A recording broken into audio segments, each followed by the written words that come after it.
Throughout history, the condemned and the celebrated have shared one final commonality: they all had a last meal. Hello again. My name is still Nicole, and this is still the Sleep Story channel.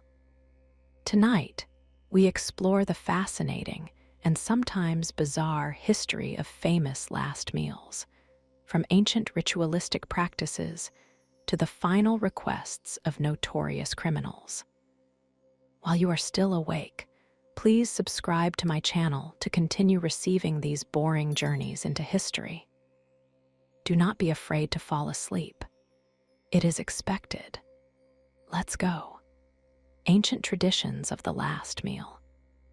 The practice of providing a final meal before death is not merely a modern courtesy, but rather a tradition with roots stretching back thousands of years into our ancient past.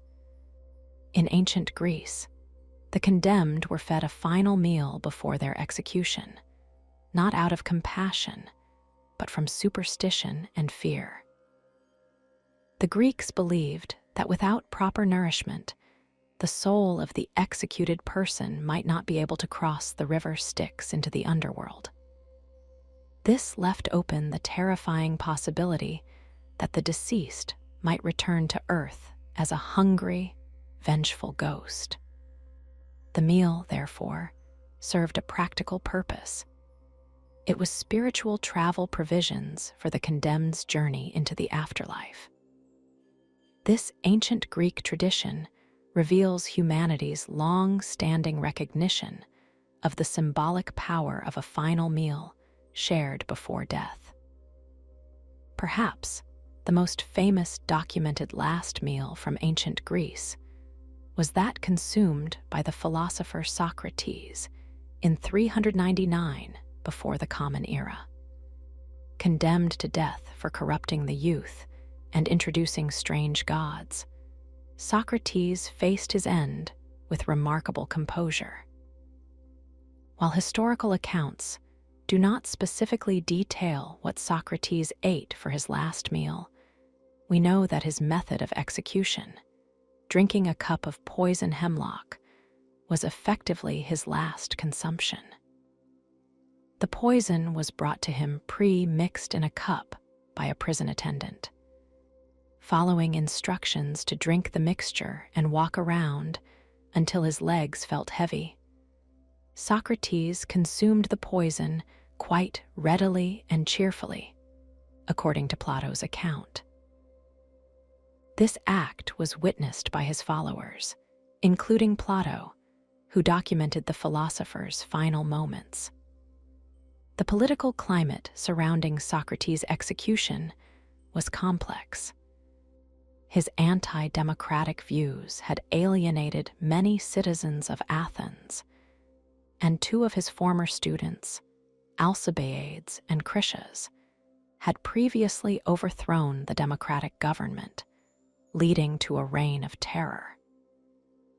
These associations likely contributed to the jury's decision to condemn him. Socrates' trial before 500 Athenian citizens ended with his calm acceptance of death rather than exile, cementing his place in history not just as a philosopher, but as a man who literally drank to his own demise. Moving forward several centuries to ancient Egypt, we find another ruler whose final meal has been documented by historians. Cleopatra, the last ruler of the Ptolemaic kingdom of Egypt, died in 30 before Common Era in Alexandria after the defeat of her forces, and those of Mark Antony by Octavian at the Battle of Actium. According to the Roman historian Plutarch, Cleopatra approached her suicide in an almost ritualistic manner. After learning that Octavian intended to parade her through Rome as a prisoner in his triumph, she chose to end her life on her own terms. Plutarch describes how Cleopatra prepared for death with meticulous care. She first bathed, then sat down to enjoy what would be her final meal, This feast included figs that were brought to her in a basket, a detail that would later become significant in the story of her death. The meal was deliberately chosen as part of a dignified preparation for her suicide. Following this last repast, Cleopatra is said to have killed herself, most popularly by the bite of an asp, an Egyptian cobra, though some Roman-era writers, including Strabo and Cassius Dio, suggest she may have used a different poison applied via ointment or with a sharp implement like a hairpin. The death of Cleopatra effectively ended the era of Hellenistic kingdoms and marked the beginning of Egypt as a Roman province under Octavian, who would later become Emperor Augustus. During the Roman Empire, condemned criminals were sometimes granted a special meal before their execution, particularly if they were citizens of high standing. This practice reflected the hierarchical nature of Roman society, where one's social status determined how one lived and died. For the average criminal, however, there was typically little ceremony before execution. Public executions in the Colosseum were preceded not by a fine meal for the condemned, but rather by feasting and entertainment for the spectators. The stark contrast between the treatment of elite Romans and common criminals, or slaves, underscores the deeply stratified nature of Roman society, even in its death rituals. Medieval last meals and religious significance. As Europe transitioned into the medieval period, last meal practices took on new dimensions, heavily influenced by Christian religious symbolism. The Last Supper of Jesus Christ became a powerful reference point for the tradition of providing a final meal to the condemned. This connection imbued the practice with spiritual significance beyond mere sustenance or superstition. The meal became emblematic of forgiveness, redemption, and preparation for the afterlife in a distinctly Christian context. Medieval authorities often allowed condemned prisoners to request a special meal, reflecting both practical considerations and religious symbolism. Medieval executions were public spectacles, often drawing large crowds, and the last meal served as part of the ritualistic preparation for this event. In some regions, the condemned would be paraded through town on their way to execution, sometimes stopping at a tavern for one final drink. This public nature of both the meal and execution served multiple purposes. It demonstrated the power of authorities, deterred potential criminals, and allowed the condemned a final opportunity for repentance and spiritual preparation. During this period, the specifics of last meals varied significantly based on local customs and the status of the prisoner. A nobleman facing execution might receive a feast befitting his station, while a common thief might be granted only bread and water. These differences reflected the rigid social hierarchies of medieval society that persisted even at the threshold of death. Regardless of social status, however, the last meal represented a final act of humanity before the often brutal methods of execution that characterized the era. Religious orders sometimes took responsibility for providing comfort to the condemned in their final hours, including preparing or serving their last meal. This practice was seen as a work of mercy, fulfilling the Christian obligation to visit those in prison. Monks or priests might share this final meal with the prisoner while offering spiritual counsel and hearing a final confession, creating a bridge between earthly justice and divine mercy. Renaissance and early modern last meals. By the time of the Renaissance and early modern period, the tradition of the last meal had become more formalized in many European societies. Court records from this period provide more detailed accounts of the final meals requested by notable figures facing execution. These meals often reflected not just the personal tastes of the condemned, but also served as a final statement of status, identity, or political stance. For those of noble birth or significant wealth, the last meal could be elaborate, sometimes shared with family or friends in a somber final gathering. During the tumultuous period of the English Reformation and subsequent religious conflicts, political and religious prisoners often faced execution for their beliefs or loyalties. These individuals sometimes used their last meal as an opportunity for a final demonstration of faith or defiance. Catholic martyrs, for instance, might request traditional foods associated with feast days or saints, while Protestant reformers might deliberately choose simple fare to emphasize their rejection of Catholic extravagance.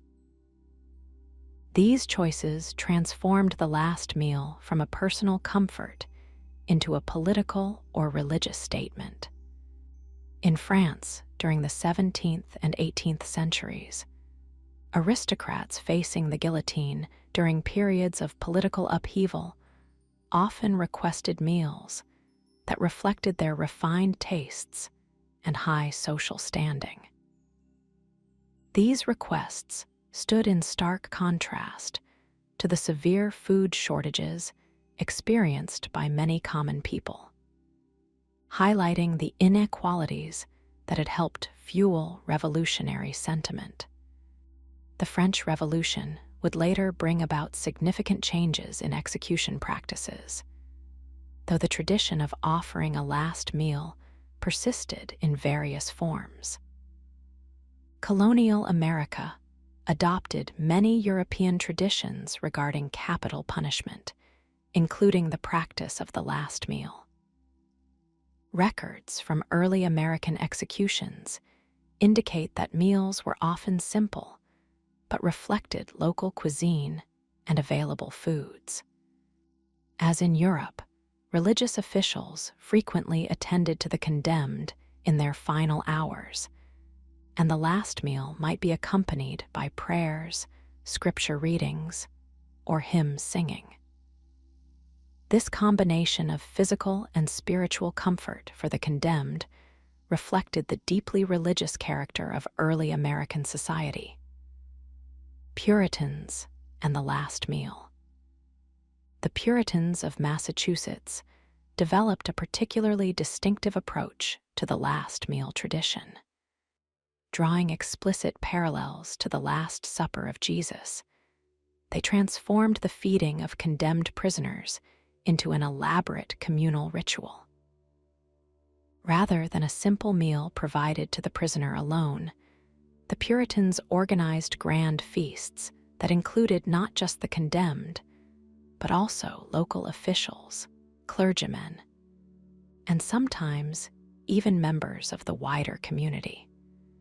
These meals served multiple symbolic purposes, representing communal atonement, a final opportunity for the condemned to reconcile with society, and a reminder of Christ's sacrifice. These Puritan feasts were solemn affairs, typically accompanied by prayers, scripture readings, and admonitions to both the prisoner and the community. While providing physical sustenance, they primarily aimed to nourish the soul of the condemned and prepare them for the afterlife. The Puritans believed strongly in the possibility of redemption, even at the last moment. And these meals created a space for final conversations about repentance and salvation. Through this practice, the Puritans expanded the last meal from a private ritual into a communal religious observance. The food served at these Puritan last meals typically reflected local New England cuisine, often featuring hearty dishes that could feed a gathering. While not extravagant by aristocratic standards, these meals represented significant community resources and demonstrated the seriousness with which Puritan society approached both criminal justice and spiritual redemption. By investing so heavily in this ritual, the Puritans emphasized their belief that every soul, even that of a condemned criminal, held infinite value and deserved a dignified passage from this world to the next. As American society evolved beyond its Puritan origins, this communal aspect of the last meal gradually diminished. However, the Puritan influence helped cement the tradition of offering condemned prisoners a final meal of their choosing as a fundamental element of American execution practices. Their emphasis on the religious symbolism of the meal also contributed to the enduring cultural fascination with last meal requests as windows into the human soul at its most vulnerable moment. Modern development of the last meal tradition. By the early 19th century, the tradition of providing a special last meal to condemned prisoners had become firmly established in American penal practice. Prison records from this period reveal increasing formalization of the process, with specific protocols developing for how and when the meal would be offered. As execution methods evolved from public hangings to more private procedures within prison walls, the last meal took on greater significance as one of the few remaining humanizing elements in an increasingly clinical process. This period marks the beginning of the modern American approach to last meals, which would continue to evolve throughout the 19th and 20th centuries. In Texas, which would eventually become famous for its detailed documentation of last meal requests, the tradition of customized last meals was established around 1924.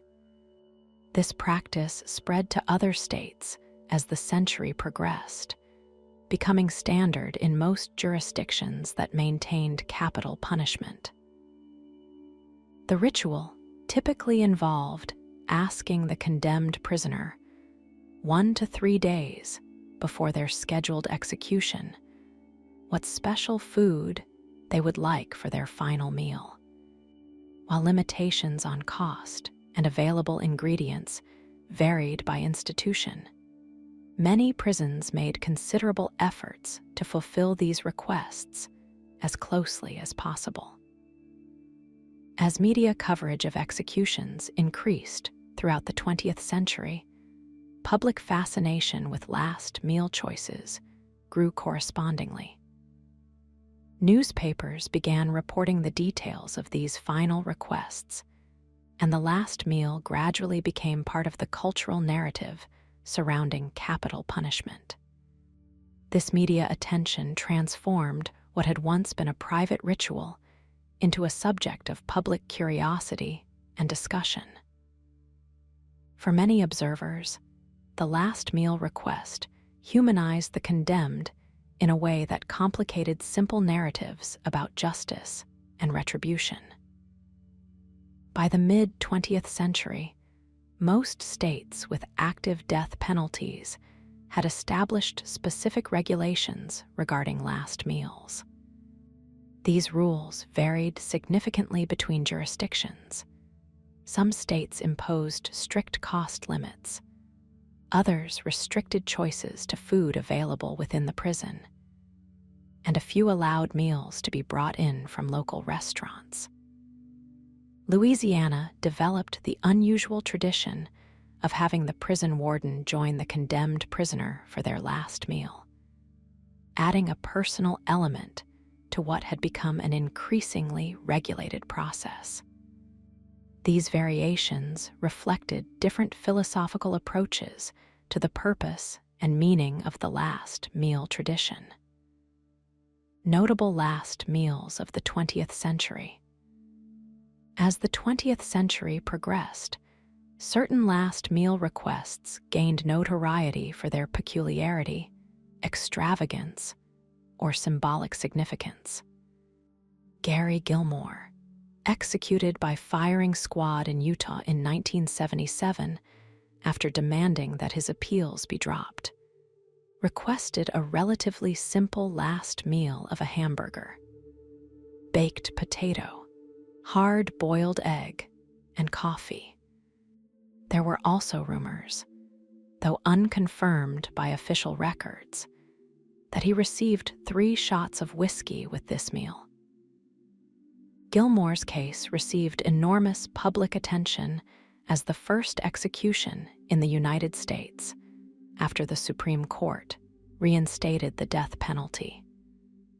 And details of his final meal became part of the extensive media coverage surrounding his death. John Wayne Gacy, the infamous serial killer who murdered at least 33 young men and boys in the 1970s, while sometimes performing as a clown at charitable events, requested an elaborate final meal before his 1994 execution in Illinois. His choices included a bucket of original recipe Kentucky fried chicken, a dozen fried shrimp, French fries, and a pound of strawberries. Gacy's connection to fast food extended beyond his final meal. He had previously managed several Kentucky fried chicken restaurants before his crimes came to light. This connection between his criminal history and his last meal choice added an unsettling dimension to his final request. Ted Bundy, another notorious serial killer of the 1970s, who confessed to murdering 30 women across multiple states, declined to select a special last meal before his 1989 execution in Florida. As a result, he was given the standard last meal for Florida's death row: steak cooked medium rare, eggs over easy, hash browns, toast with butter and jelly, milk and juice. According to reports, Bundy did not eat any of this food, perhaps reflecting his state of mind in his final hours or a deliberate rejection of the ritual. His refusal to participate in this tradition stands in contrast to the careful attention many condemned prisoners give to their final meal selection. Timothy McVeigh, responsible for the 1995 Oklahoma City bombing that killed 168 people, requested 2 pints of mint chocolate chip ice cream for his last meal before his 2001 execution.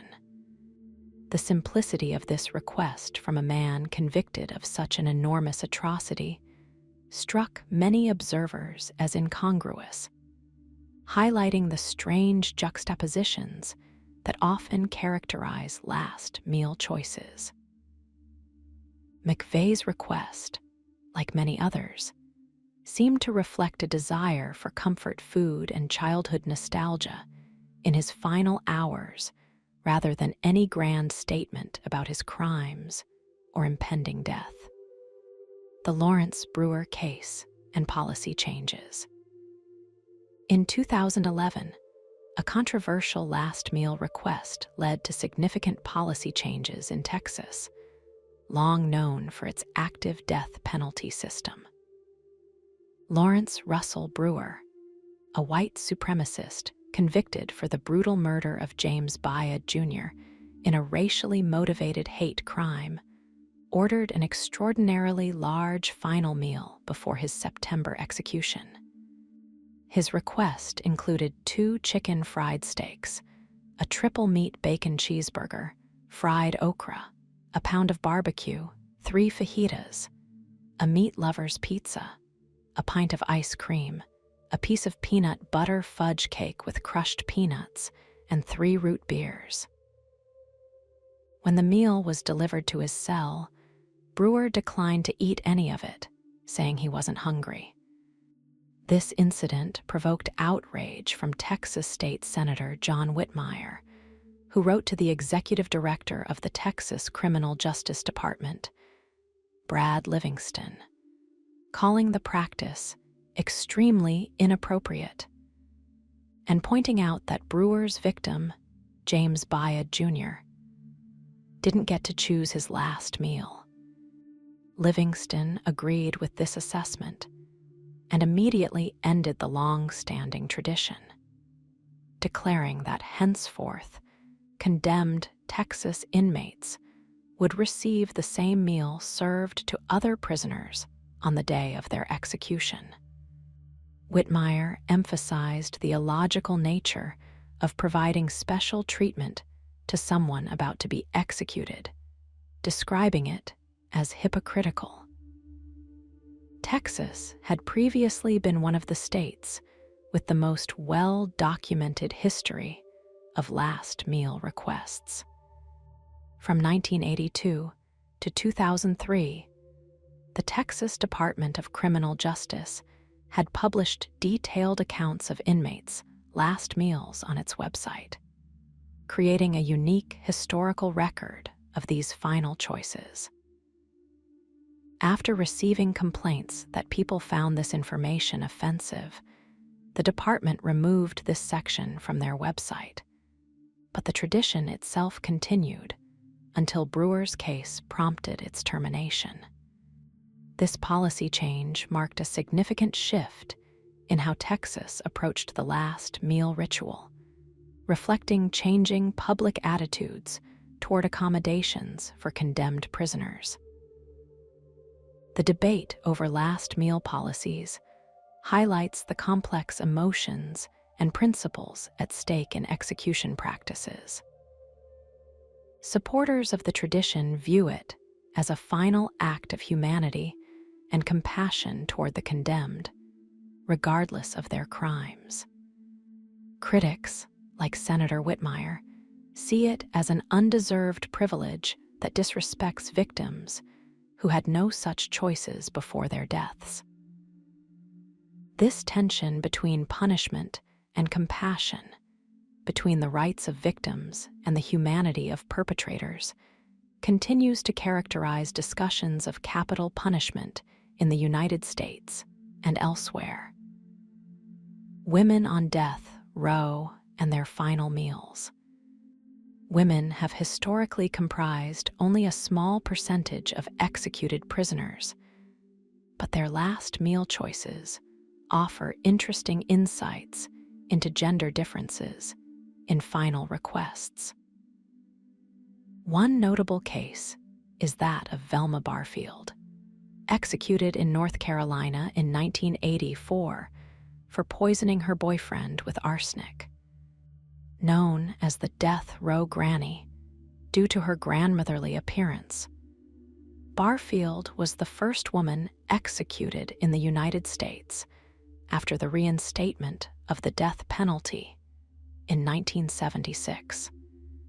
For her last meal, she declined the offer of a specially prepared dish, instead choosing 2 simple items from the prison vending machine: a bag of cheese doodles and a bottle of Coca-Cola.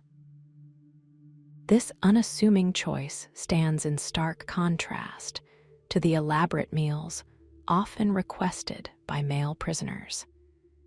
Teresa Lewis, executed in Virginia in 2010 for orchestrating the murders of her husband and stepson, requested a more substantial but still relatively modest meal: fried chicken, peas with butter, apple pie, and a Dr. Pepper.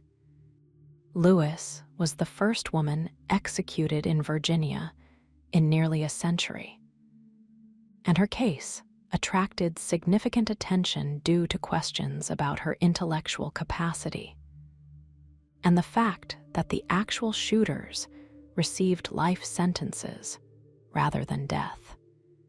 Her straightforward meal choices reflected her rural Virginia background and preference for traditional comfort foods in her final hours.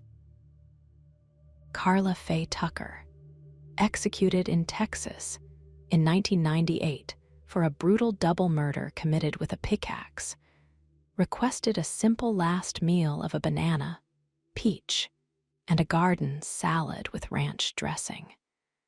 Tucker's case received international attention due to her religious conversion in prison and the controversial nature of executing a woman who many believed was genuinely reformed. Her modest meal selection aligned with the humble, repentant persona she presented during her years on death row, when she became a born-again Christian and expressed deep remorse for her crimes. Aileen Wuornos, perhaps one of the most famous female serial killers in American history, declined a special last meal before her 2002 execution in Florida, opting instead for a simple cup of coffee. Wuornos, whose life was later depicted in the film Monster, was convicted of murdering 7 men while working as a prostitute along Florida highways. Her rejection of the last meal tradition reflected her increasingly paranoid mental state in her final days and her expressed desire to get this over with rather than participate in execution rituals. Symbolic and unusual requests. Some condemned prisoners have used their last meal requests to make symbolic statements or to demonstrate unique personal preferences that capture public attention. One of the most well-known symbolic requests came from Victor Feger, a convicted kidnapper and murderer executed in Iowa in 1963. Feger requested a single olive with the pit still inside as his final meal. While he never explained his choice, many have interpreted it as a symbol of rebirth or hope, with the pit representing the potential for new life. This minimalist request stands in stark contrast to the elaborate meals often associated with death row, demonstrating how a simple food item can become powerfully symbolic in the context of impending death. Adolf Eichmann, the Nazi SS officer who played a crucial role in organizing the Holocaust, requested a bottle of dry red Israeli wine for his last meal before his 1962 execution in Israel.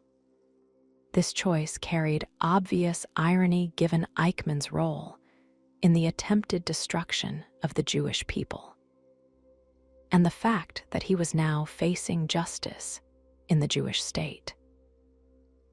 Whether this request represented a final acknowledgement of his crimes or simply a preference for alcohol in his final hours remains open to interpretation.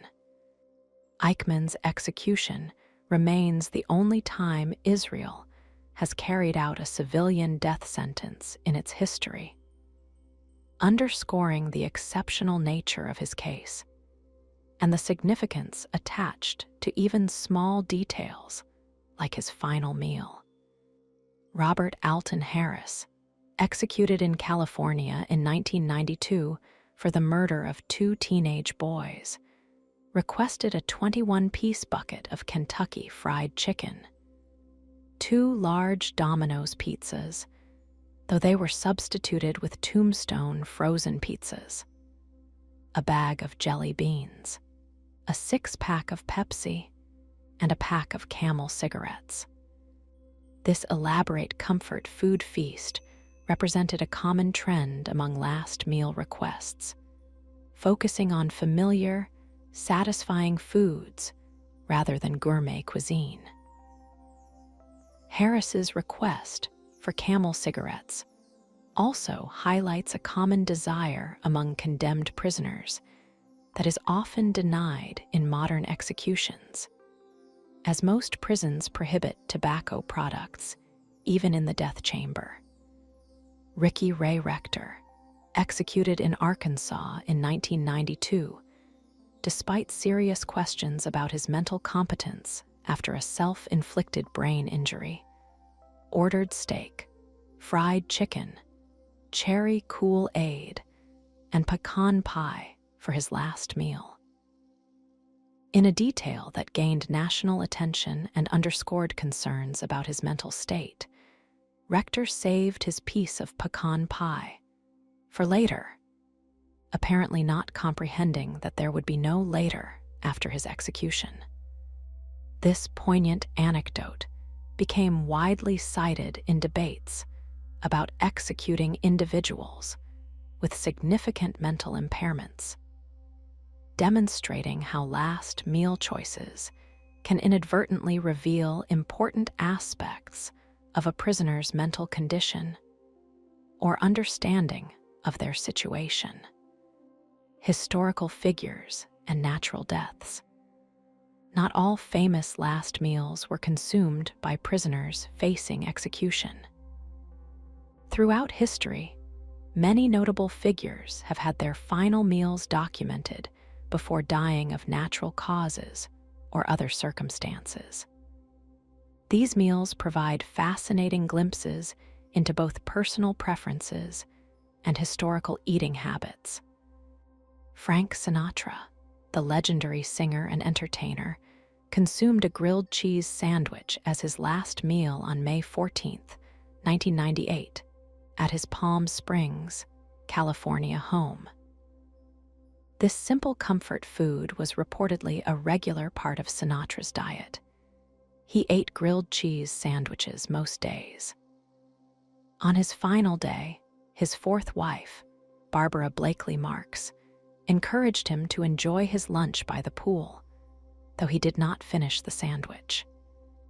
A few hours later, Sinatra suffered his second heart attack, which proved fatal. Elvis Presley, whose eating habits have been extensively documented due to his penchant for rich and sometimes unusual food combinations, enjoyed 2 distinct meals in his final hours on August 15th and 16th, 1977. For dinner on the 15th, he ate spaghetti and meatballs, one of his favorite dishes, while spending time with his daughter, Lisa Marie. In the early morning hours of August 16th, during one of his characteristic all-night sessions, Presley consumed a late-night snack of ice cream and cookies, reportedly 4 scoops of ice cream and 6 cookies. After playing racquetball and using the bathroom, he went to bed, where he was later found dead, likely from complications related to his well-documented health issues and medication use. Julia Child, the celebrated chef who introduced French cuisine to American home cooks through her influential cookbooks and television programs, fittingly enjoyed a bowl of French onion soup as her last meal. This classic dish, which she had taught countless Americans to prepare, was served to her while she was in a nursing home just before she passed away at the age of 91 on August 13, 2004. The soup was prepared according to her own recipe, connecting her final meal to her extraordinary culinary legacy. Child was known for her love of traditional French dishes, and her advocacy for enjoying butter and rich foods as part of a joyful approach to eating, making this final meal a fitting conclusion to her remarkable life. Ernest Hemingway, the Nobel Prize-winning author known for his adventurous lifestyle and distinctive writing style, reportedly enjoyed a New York strip steak and a baked potato for his last meal before his suicide on July 2nd, 1961. This straightforward, masculine meal aligned with Hemingway's public persona and preference for simple, hearty food. Throughout his life, Hemingway had celebrated the pleasures of eating and drinking in his writing, making his final meal a small footnote in a life where food and drink often played significant roles, both personally and in his literary works. The Titanic's final dinner. One of history's most famous last meals was not consumed by a single individual, but by hundreds of passengers aboard the ill-fated RMS Titanic on April 14th, 1912. The first-class dining saloon served an extravagant 10-course dinner that evening, just hours before the ship struck an iceberg and began its descent into the North Atlantic. This lavish meal, served with the finest china, silver, and crystal, represented the height of Edwardian luxury and the confidence of an era that believed technology had conquered nature, a belief that would be tragically dispelled before the night was over. Captain Edward Smith, who would go down with his ship later that night, attended a private dinner party hosted by George and Alina Widener, wealthy Philadelphia passengers traveling in first class. According to eyewitness Thomas Whiteley, an assistant steward in the first-class saloon, the atmosphere at dinner was festive and optimistic. "It was the gayest night of the trip among the diners," he recalled. "We had made great time, and the probability was the trip would be a record breaker." Orders had been issued to make the dinner the finest ever served on a ship, regardless of expense. Wine flowed freely, and conversations centered on the impressive speed of the new vessel and anticipation of their arrival in New York. The meal itself was a spectacular display of Edwardian excess. The first-class passengers enjoyed a menu that included oysters, cream of barley soup, poached salmon, chicken lyonnaise, filet mignon lily, lamb with mint sauce, roast duckling with apple sauce, sirloin of beef with shadow potatoes, green peas, creamed carrots, boiled rice, parmentier potatoes, punch romaine a palate cleanser, roast squab with cress, cold asparagus with vinaigrette, pâté de foie gras, celery, Waldorf pudding, peaches in chartreuse jelly, chocolate and vanilla eclairs, and French ice cream. This sumptuous feast represented not just culinary indulgence, but the rigid class distinctions that defined ocean travel in that era. Passengers in second and third class received progressively simpler fare. Dr. William O'Loughlin, the ship's surgeon seated at Captain Smith's table, reportedly stood up during the dinner and, raising a glass of champagne, proposed a toast. "Let us drink to the mighty Titanic." The diners enthusiastically complied, unaware of the tragic irony this toast would soon acquire. Captain Smith and his officers were already planning a celebratory banquet to mark their anticipated record-breaking arrival in New York, scheduled for Tuesday or early Wednesday morning. Instead, within hours, many of those who had enjoyed this magnificent meal would perish in one of history's most famous maritime disasters, making this dinner their unintended last meal. Cultural significance and fascination. The enduring public fascination with last meals reveals much about human psychology and cultural attitudes toward death, crime, and punishment.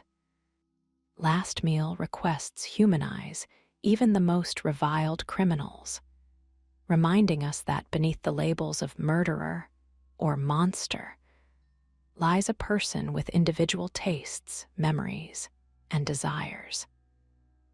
The often humble or nostalgic nature of these requests, fried chicken, ice cream, pizza, connects even the most alienated offenders to common human experiences and pleasures. This humanization creates a complex emotional response in observers, who may find their straightforward moral condemnation complicated by this reminder of shared humanity. Media coverage of last meals has evolved over time, reflecting changing attitudes toward capital punishment and criminal justice. In the early to mid-20th century, newspapers often reported last meal details matter-of-factly, as one element of execution coverage. As the death penalty became more controversial in later decades, these details sometimes took on greater significance, used either to humanize the condemned or to highlight the perceived absurdity of providing special treatment to perpetrators of heinous crimes. Today, last meals remain a subject of intense public curiosity, regularly featured in books, documentaries, and websites dedicated to criminal justice topics. Artists have also engaged with the cultural significance of last meals. Photographer Henry Hargreaves created a series called No Seconds, recreating and photographing the last meal requests of famous condemned prisoners. This project, featured on CBS News and other outlets, transformed these meals from abstract descriptions into vivid, tangible images that prompt reflection on mortality, justice, and human desire. Other artists have similarly used last meals as a focal point for exploring the contradictions and ethical complexities of capital punishment, demonstrating the powerful symbolic resonance these final food choices carry. The last meal also features prominently in popular culture depictions of execution, from films and television shows to novels and songs. These fictional portrayals often emphasize the ritual aspects of the last meal, using food choices as character development for condemned protagonists or antagonists. Whether portrayed sentimentally or clinically, these depictions reinforce the cultural understanding of the last meal as a significant threshold moment, a final act of choice and pleasure before the ultimate loss of freedom and life itself. This cultural framing helps explain why real-world last meal choices continue to capture public attention despite their seemingly mundane nature. Regional variations in modern practice.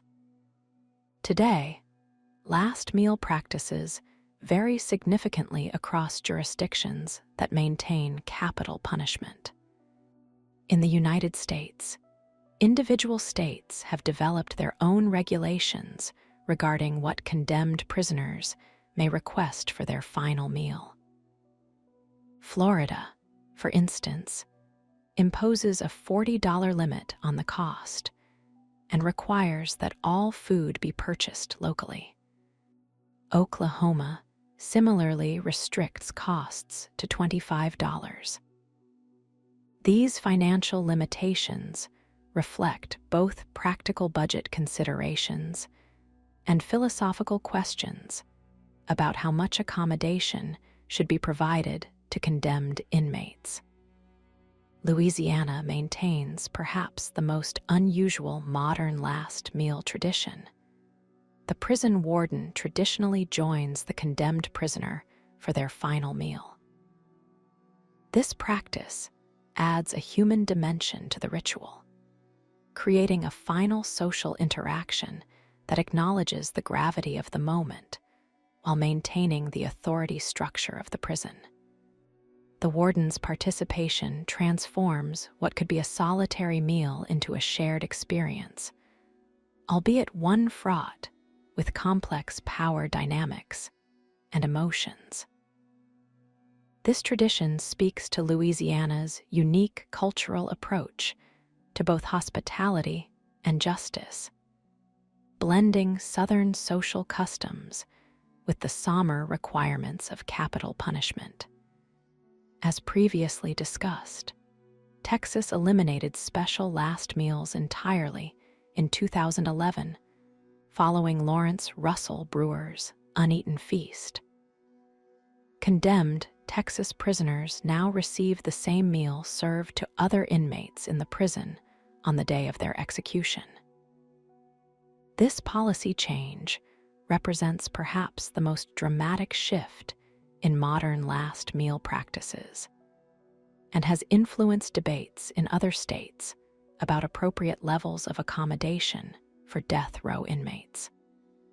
The Texas decision emphasizes punishment and equality among prisoners over the traditional humanitarian aspects of the last meal ritual. Some states maintain greater flexibility in their approach, allowing reasonably wide latitude in requests, while still imposing practical limitations based on available ingredients and preparation capabilities.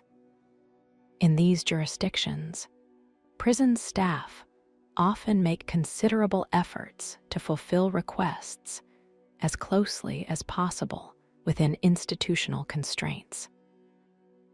This approach balances the humane tradition of the last meal with practical realities of prison administration and security concerns. The variations in policy from state to state reflect broader differences in how American jurisdictions approach questions of criminal justice, punishment, and the proper treatment of condemned prisoners. Philosophical reflections on the last meal. The tradition of the last meal raises profound philosophical questions about justice, compassion, and the nature of punishment. Why do we, as a society, maintain this custom even as other aspects of execution have become increasingly clinical and standardized? The last meal represents a curious contradiction, a final act of compassion within a process designed to end a human life. This tension underscores the complex moral calculations involved in capital punishment, the desire to punish while still acknowledging the humanity of the condemned. The meal becomes a small island of choice and pleasure in a process otherwise characterized by the complete removal of autonomy. The limited agency granted to prisoners in selecting their last meal creates a poignant moment of control in an otherwise powerless situation. This choice, often the last meaningful decision the condemned will ever make, takes on outsized significance precisely because of its contrast with the complete lack of choice that follows. The prisoner cannot choose whether to live or die, cannot choose when or how death will come, but can decide what foods will provide final physical satisfaction. This small freedom within overwhelming constraint creates a powerful psychological moment that resonates with outside observers, who can imagine themselves making such a choice, even if they cannot truly comprehend facing execution. Religious and cultural traditions have long associated shared meals with reconciliation, community, and transition, themes evident in everything from the Christian Last Supper to funeral repasts across many cultures. The last meal of the condemned draws on these deep associations, creating a ritual that acknowledges the passage from life to death. Even in secular contexts, the meal retains these connotations, providing a recognizable marker of transition that helps structure the difficult process of legal execution.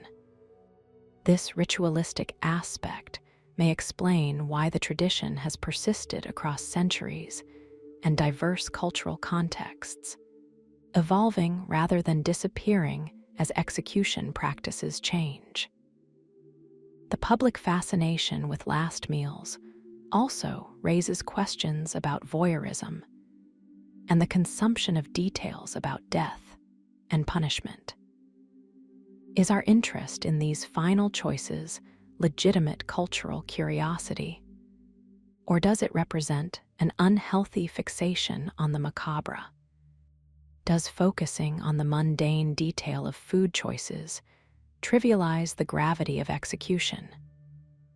Or does it help humanize a process that might otherwise become too abstract and sanitized?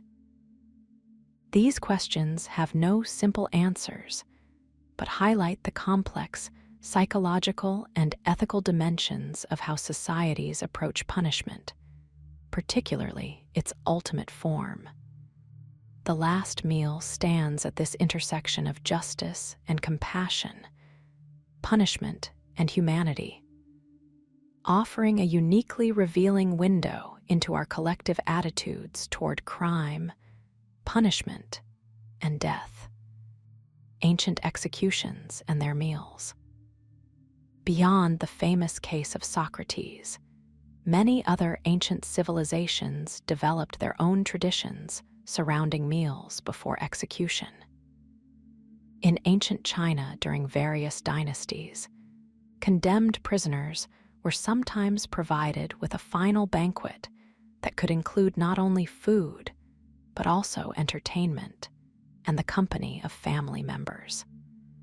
This practice reflected Confucian values regarding proper treatment of all humans, regardless of their crimes, and the importance of maintaining harmony even in the administration of severe punishment.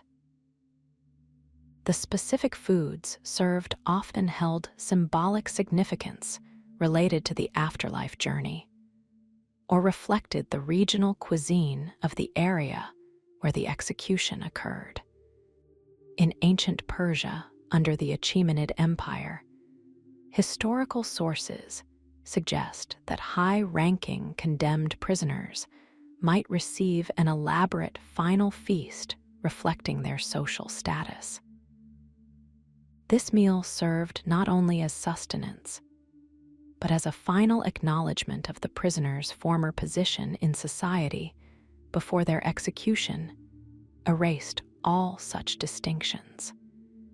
For common criminals, however, such considerations were rarely extended, highlighting how last meal practices often reinforced existing social hierarchies rather than transcending them. This Persian tradition influenced later practices in the Middle East and parts of Central Asia, where variations continued into the medieval period. Ancient Rome's approach to final meals varied significantly depending on the status of the condemned and the nature of their crimes.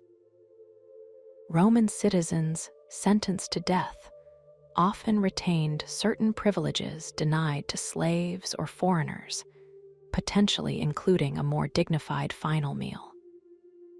However, those convicted of particularly heinous crimes against the state, such as treason or patricide, might be denied these courtesies as part of their punishment.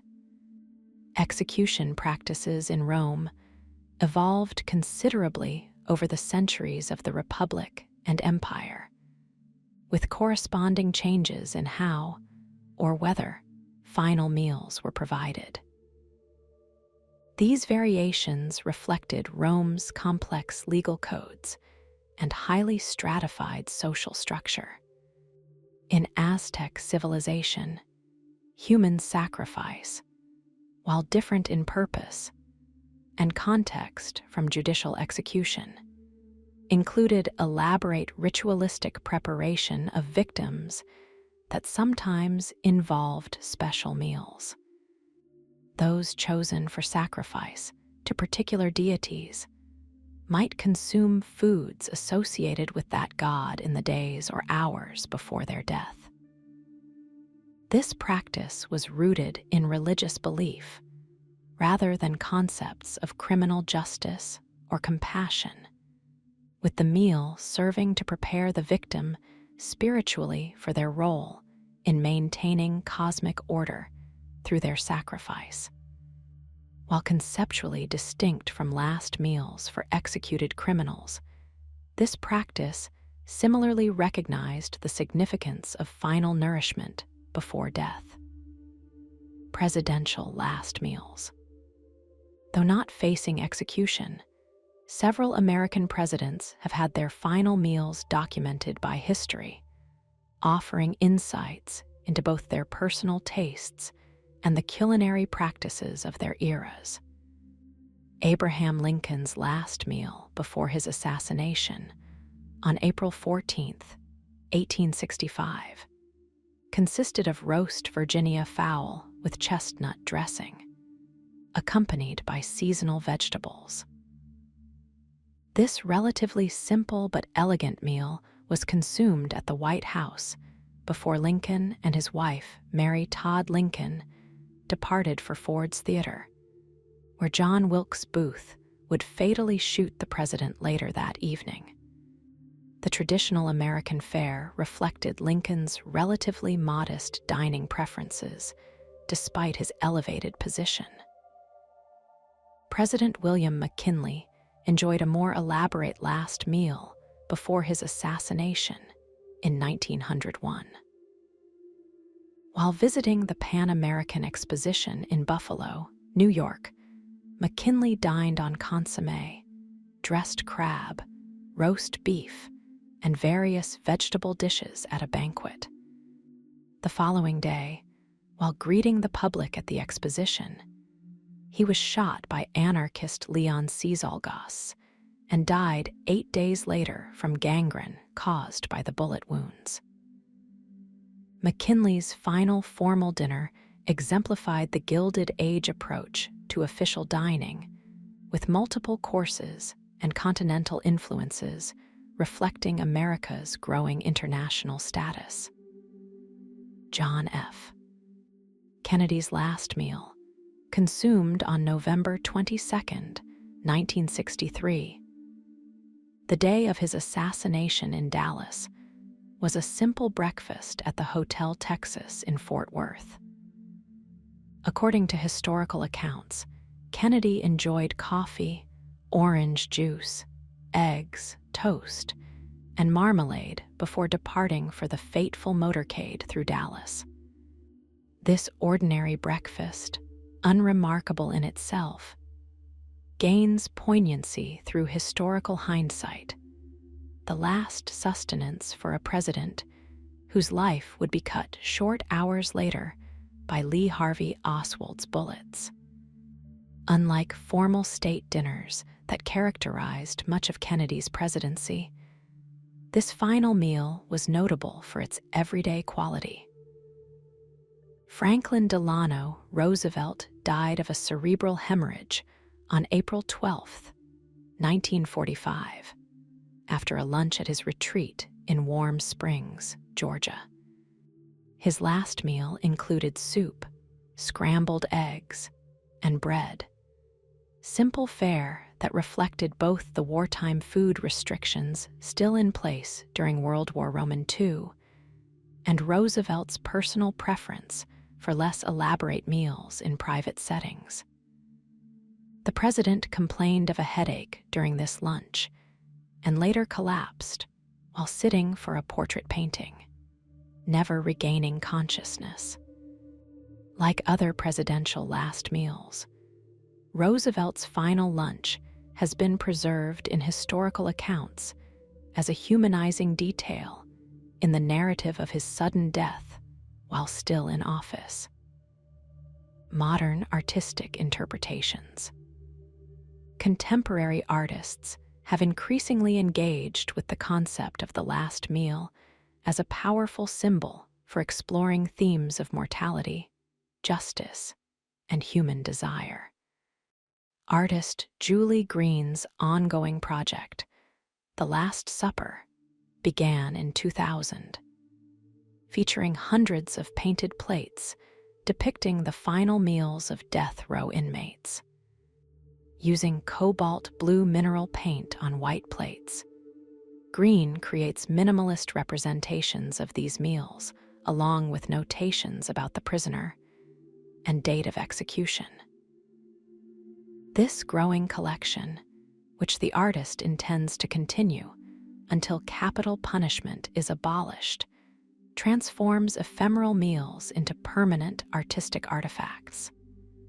The project invites viewers to contemplate the humanity of the executed through their final food choices, while raising questions about the justice system that condemned them. Photographer Henry Hargreaves' series, No Seconds, mentioned earlier, takes a different approach by meticulously recreating and photographing famous last meals. Using careful food styling and dramatic lighting, Hargreaves presents these meals as still life compositions that evoke both Dutch master paintings and contemporary food photography. The visual presentation of these meals on prison trays against stark backgrounds creates a powerful contrast between the often comfort-oriented food choices and the institutional context of their consumption. By making these historically documented meals visually present for viewers, Hargreaves invites contemplation of the complex emotions and meanings attached to final acts of consumption before death. Matt Kalishaw's project, Last Meal on Death Row, similarly recreates condemned prisoners' final food requests, but styles them after 17th century Vanitas still life paintings. These works explicitly connect last meals to long-standing artistic traditions concerning mortality and the transience of physical pleasures. By applying the visual language of historical art to contemporary execution practices, Kalishaw creates a temporal bridge that highlights both the evolution and consistency of humanity's relationship with death and final comforts. The lush, painterly quality of these photographs contrasts sharply with the harsh reality of execution they reference. These artistic interpretations demonstrate how the last meal has transcended its original function as a mere prison protocol to become a powerful cultural symbol. Artists recognize in these final food choices a uniquely revealing intersection of the personal and political, the mundane and the profound. Through creative engagement with last meals, they invite broader societal reflection on capital punishment, human psychology, and our collective relationship with food, death, and memory. These works transform private moments of final consumption. They offer a tangible connection to an experience most of us hope to postpone as long as possible. The last meal tradition endures because it transforms death from an absolute unknown into a sequence of recognizable human moments. including the universal act of eating. In this way, even as it marks the end of life, the last meal affirms our shared humanity in the face of our inevitable common fate.